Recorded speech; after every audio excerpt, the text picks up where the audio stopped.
Hi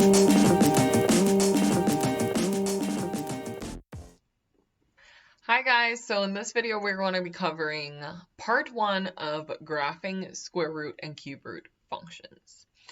So first, what does the square root function look like? Well, we actually already saw what this looks like if you remember back to the quadratic unit. We found the inverse of the function, and when we found the inverse, we found that to be y equals plus minus square root of x. And if you remember, finding the inverse is the same thing as reflecting over the line y equals x. So we have that graph here, right? So we have the line y equals x, and if we take that quadratic function, which is a parabola, and we reflect it over that line, we get this blue here. And if you remember back when we were finding the inverse, right, we had to pick only the positive or the negative of the square root, because if you didn't, then you didn't have a function, right? So you have to pick only the top or the bottom. Now for the square root function, we use the positive square root, okay? So the graph for the parent function, which is y equals the square root of x right here, the graph of that is the top blue piece that we see here, right? And again, if you remember, the top is the plus square root, and then the bottom is really the negative square root. So also remember that we cannot have a negative inside of the radical, because if you have the square root of a negative number, you end up with an imaginary. And we just can't graph imaginaries on a real coordinate plane. So x values are restricted to only positive values. And you could see that on the graph, the x values are only positive. There are no negative x values. So here's a much more simpler graph. This is just the square root function. Here you have the illustration of it being reflected over the line y equals x, just to show you that the square root is the inverse of the quadratic function. But we already knew that. So I'm going to be referencing this one now.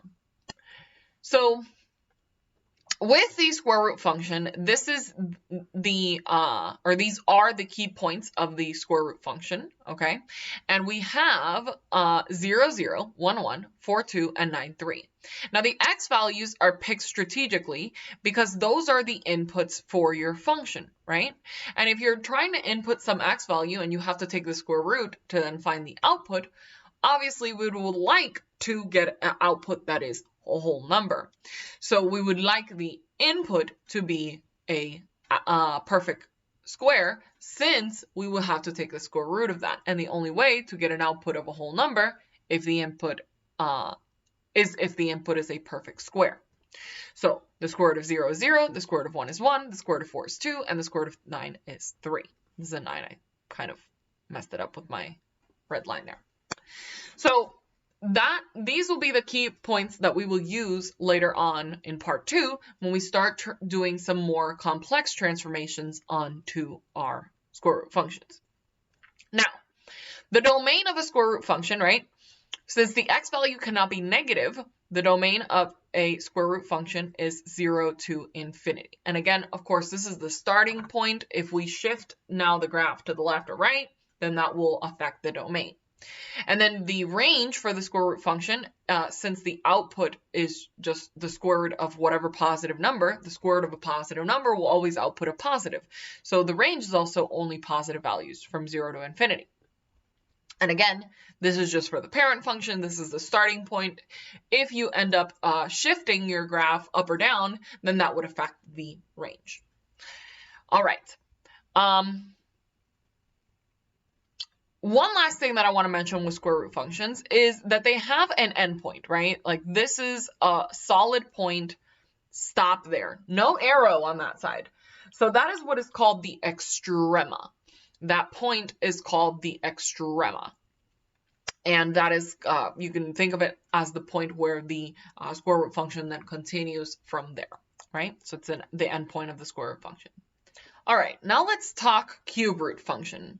Now, the cube function is the red graph that you see right here, right? Y equals x cubed. And if we graph that over the line y equals x, we find the inverse, which is the cube root function, which is graphed in blue. Okay, now again, to make life a little bit easier to see, that blue graph is right here. okay? Now, one thing that is different is remember that you can take the negative of a cube, the cube root of a negative number, right? So for example, the cube root of -8 is just -2. So it's not like the square root function where you can't have negative x values. You can have negative inputs with cube roots. So the domain, for that reason, is arrow on the left to arrow on the right. And the range is also arrow. Technically, it looks like it's flattening, but if you infinitely go into the function and you open it up with like a magnifying glass or like you pinch and zoom, you will see that it will continue to go down a little bit, a little bit, a little bit. It just goes down very, very little, but it does go down. So if you were to have an infinite value of x, you would get an infinite value of y. If you continue to go to the left, you will see that that's going to get smaller and smaller. And if you continue to go to the right, you will see it getting larger and larger. So the domain and the range, for that reason, is -infinity to +infinity.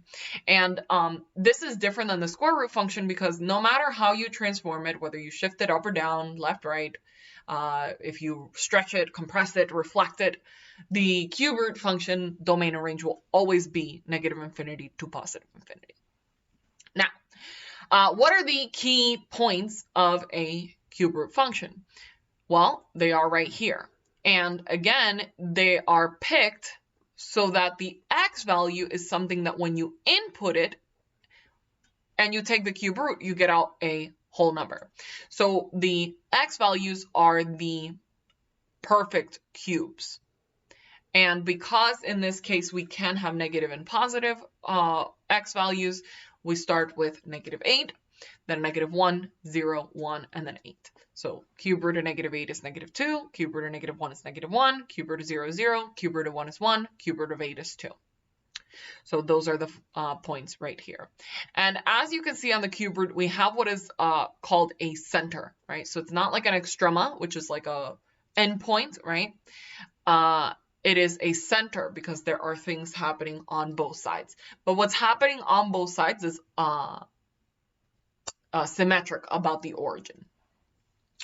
Okay, so let's also just cover transformations. So we've seen transformations many, many times. I will go over everything with you again, just to kind of give you a little refresher. Okay, so this is the example is with the square root, but the transformation are the same for all functions, and this will work for all radical functions as well, whether it's the square root or the cube root or the fourth root or the fifth root, etc. We will only be graphing the square root and the cube root, but not ideally, but in theory, it will work with any radical function. Okay, so remember that the most important thing when you're looking at transformations is identifying, is it happening to x or is it happening to y? With quadratic functions, we were looking at the inside of the parentheses, right? If it's happening on the inside of the parentheses, then it is happening to x. If it's happening on the outside, then it's happening to y. When we had the absolute value function, they were the same rules, except if it's happening on the inside of, oh, we don't need that square there. Oops, I was copying it from the top. Except if it's on the inside of the absolute value, it's happening to x. And if it's happening on the outside of the absolute value, it was happening to y. Now, how does that translate to the radicals? Well, on the inside is on the inside of the radical. So if it's on the inside of the radical, it's happening to x. If it's happening on the outside of the radical, it's happening to y. Remember that the radical only goes up until that line for the bar of the radical stops. So something like the square root of x plus 2 is not the same thing as the square root of x plus 2. Here, the x plus 2 is on the inside of the radical. Here, only the x is inside the radical, and then you add 2 outside after. Okay. So let's start with what's happening to y first and review those things. So first we have multiplying, right? Now, anytime you're multiplying, that will tell you what is either a stretch or compression. Now, because this is happening on the outside, it's happening to the y value, which means that it is a vertical stretch or compression. And it is vertical because the y-axis is up and down, and this is happening to y. So if it's happening to y, it is vertical, and then it'll be either a stretch or a compression. Now, how do you know which one, whether it's a stretch or compression? Remember that what we look at is the factor, the value, which is usually called k. If the factor is bigger than 1, that is a stretch. And if the factor is less than 1, bigger than 0, we'll talk about if it's negative in a second, but if it's less than 1, then that will be a compression. Okay? Now, what happens if it is negative, right? What if that number on the outside, whether it's looking at it without the negative, is bigger than 1 or less than 1? If that is a negative, then you are changing the sign of the y value, and therefore you would reflect over the x-axis, okay? Now let's talk about the other thing that's happening to y here, which is adding k, right? Now when you add, this is where you get the shift, okay? Now, if you are shifting to the y value, right, you're adding to the y value, that will shift you along the y-axis, up or down, okay? So this adding on the outside will shift you up or down. It'll shift you up if you're adding a positive. It'll shift you down if you're adding a negative, but most times you'll just see it as minus. Okay, moving on to what's happening to x. Now, on the inside, the operations are still the same. So if you're multiplying, then that will be happening to the x value. So that's horizontal, but that you will still, that'll tell you whether it's a stretch or compression. Now, again, how you tell whether it's a stretch or compression will be based on the factor. Now, here's where things get a little bit interesting. Remember that everything happening with x is the opposite. So the factor is actually the reciprocal, right? So in other words, let's say, for example, I had the square root of 8x. Well, here I'm multiplying 8 to the x value, right, on the inside of the radical. But in reality, what I will do is the opposite, divide 8. Or, better yet, what I will tell you is to think about it as multiplying the reciprocal, okay, because dividing any number is the same thing as multiplying the reciprocal. So instead of thinking of it as divide 8, I would think of it as multiplying 1/8, okay? Highly suggest that, way better. Because then when you end up with another fraction, then you're thinking dividing a fraction is just quicker thinking multiplying reciprocal. So that's what I mean by it is the opposite, right? So that's why you don't see just b here, you see 1 over b, because you're actually going to take the reciprocal, okay? So the reciprocal is the factor. So the factor would actually be 1/8, not 8. So that would be, in this example, it would be a compression, not a stretch. All right, and then what if that value is negative, right? Just like before, that'll tell us a reflection, except in this case, we're reflecting over the y-axis because we will be changing the sign of x, since we're changing the sign on the inside. All right, and then the last thing that's happening here is the minus h, right? So again, adding or subtracting, that'll shift you. Now, in this case, we are shifting left or right because we are shifting along the x-axis since we are adding or subtracting to x. Now, where is it left or is it right? Again, everything with x is the opposite. So if I have something like, for example, the square root of x plus 8, then that would actually be the opposite. That's why you see minus h, because it is the opposite of whatever you see happening to h. So you would actually, if I had an ordered pair, what I would actually do is subtract 8, which would shift me to the left, not to the right. And another example of that, just to show you the reverse, what if it was x minus 8? Well, it would still be the opposite. So then you would add 8, which would actually shift you to the right, okay? So everything with x is the opposite. If you're multiplying, you will multiply the reciprocal. If you are adding or subtracting, you will do the opposite. So if it's adding, it'll actually be minus. If you're subtracting, it'll actually be plus. All right, and another kind of quick note that I want to make is when you are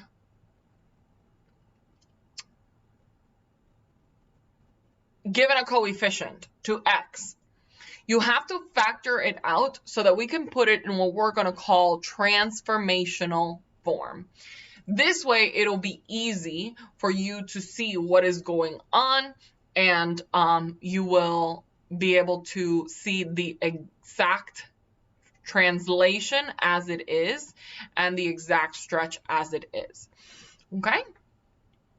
So, let's do an example. So, with this part 1, we are just going to do easy transformation. So we're only going to be looking at translations, okay? So shift left, right, up, down. So first, here we have the function f of x, and let me read the directions. So it says, use your knowledge of transformations to sketch the graph of the following functions on the same coordinate plane. Also, we're going to determine the domain and range. Okay, so let me just go ahead and write D and R here so I don't forget to do the domain and range for both of these. All right, and then the next thing I'm going to look at is I'm looking at here, the function that they are asking me to graph is a square root function, okay? How do I know that? Because it's a square root. Now, what they gave me on the graph is just the parent function. So this is the original parent function of the square root function. Again, remember the key points for that are 0, 0, 1, 1, 4, 2, and 9, 3. And again, the quick way to remember that is just you're looking at all of the perfect squares, right? So the first 4, technically, not all of them, obviously, but just the first 4. So 0, 0, 1, 1, 4, 2, and 9, 3. Okay. Now, our function, they're saying, f of x, that's going to be the square root function, except, guess what? We're going to transform x. We're going to minus 2, but remember, everything with x is the opposite. So you're actually adding 2 to the x value. And that will obviously then shift you to the right. On the outside of the function, we have plus 3. Everything with the y is exactly as you see it. So we would actually add 3 to the y value, which would, of course, then bring us up. Now, what I'm going to do is I'm going to write my table for f of x. I almost wrote g of x. This is our function f of x. And in the middle here, I will write the rule. What am I doing to x? Well, I'm adding 2 to x. So this will be x plus 2. What am I doing to the y value? Well, to the y value, I'm adding 3. So this will be y plus 3. And that's just literally the computation that you do to the x and the y value. So to each x value, I would just add 2. 0 plus 2 is 2. 1 plus 2 is 3. 4 plus 2 is 6. 9 plus 2 is 11. To the y value, what am I doing? I'm adding 3. So literally to each of these y values, I would just add 3. 0 plus 3 is 3. 1 plus 3 is 4. 2 plus 3 is 5. 3 plus 3 is 6. And now I have the ordered pair of my function f of x, right? F of x. So I could go ahead and graph them. 2, 3. 3, 4. 6, 5. 11, 6. And one thing that I want you to keep track of, because especially square root functions have that extrema point, right? So this is the extrema. Notice that that function, or that, not that function, that point, when we transformed it, it was this point. So this was our previous extrema. We applied our computations based on the transformations, and that gave us this point, which is the new extrema. So the extrema comes from the transformations of the point of the pre-extrema, the extrema that was in the pre-image. So this point here is still our extrema. Don't graph it like this, because that's wrong. The arrow pointing this way is not right, okay? So make sure that you graph your extrema, you know it's here, and then you can go ahead and put your arrow in the other direction, okay?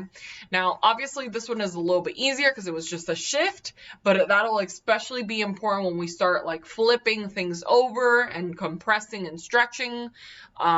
You know, keeping track of what was the previous extrema point is going to be essential. And then now let's go ahead and write our domain and range. Actually, I could have done the domain and range at the beginning, right? The domain and range of the original square root function is 0 to infinity for both domain and range. Now, if we're shifting that graph to the right 2 units, now that x value is not starting at 0, it's starting at 2. So the domain will start at now 2 and go to positive infinity. The range, right? How is the range affected? Well, is it shifted up or down? Yes, we are shifting the graph up. So before it started at 0, but we shifted it up 3 units. So now that range y value is starting at 3, and it'll continue to infinity. And of course, we can confirm this domain and range looking at our new function. And let me just go ahead and label it f of x. All right, let's move on to part B. Now on part B, I'm actually going to do this in an easier way, because if the only transformations that are happening on your function are just translations, right, shift left, right, up, down, it's just easier to pick points on the graph and then just transform those points than having to write down the key points of the parent function and then transform each of the points with the computation. Of course, you can do this, but just translating each point separately is quicker. So if there are only translations happening where you're shifting only shifts, I would suggest just shift the parent function graph. So let me go ahead and plot my points here. And again, remember, I'm not going to use the key points of a cubic function, cube root function, but I will show you, just so that you remember, the key points of a cube root function are, I always write the x values first, and then I just take the cube root of it, because that's the cube root parent function. -8, -1, 0, 1, and 8. Cube root of 8 is -2. Cube root of -1 is -1. Cube root of 0 is 0. Cube root of 1 is 1. Cube root of 8 is 2. So this is for our parent function. So this is the parent of the cube root of x. This is the parent function of the square root of x, right? The square root function, cube root function. Like I said, I'm not going to do what I did before with doing the translation and finding the graph by doing the operations of the transformations. I'm just going to shift each point because it's just a simple shift. Not only is this one a simple shift, but we're not even affecting x at all. If you look, the radical ends there. Nothing is happening to x, no multiplying, no adding. So nothing is happening to x. The only thing that's happening is to y, and we're going to -2, which means we are going to go down 2 units. So this one's very, very easy. Down 2 units each point, down 2 units, down 2 units, down 2 units, down 2 units. And remember that the square root function, right, you have an extrema, and then you go up and over like this. For the cube root function, you have a center. So you come from the left on the bottom, and then you kind of horizontally go up and over, and then end with an arrow to the right. So this is what the cube root function looks like. So I will just graph that curve here, and sometimes it's a little bit harder than others. Wow, I just did that terribly. Let me try that one more time. To connect all the dots. Sometimes I get a little bit more flat here than I should. I should have it like be a little bit more, you know, flat horizontally than flat vertically. But it's okay. It's just a sketch anyway. So that's good. Let's go ahead and do the domain and range. Remember, cube root functions, doesn't matter how you transform it. The domain and range is just going to be -infinity to +infinity, all real numbers. Okay, so go ahead and pause this video now and try number 2 on your own. All right, so let's take a look at these. Now, I will use the easier way of just shifting the points on this one, since we do have the parent function provided to us.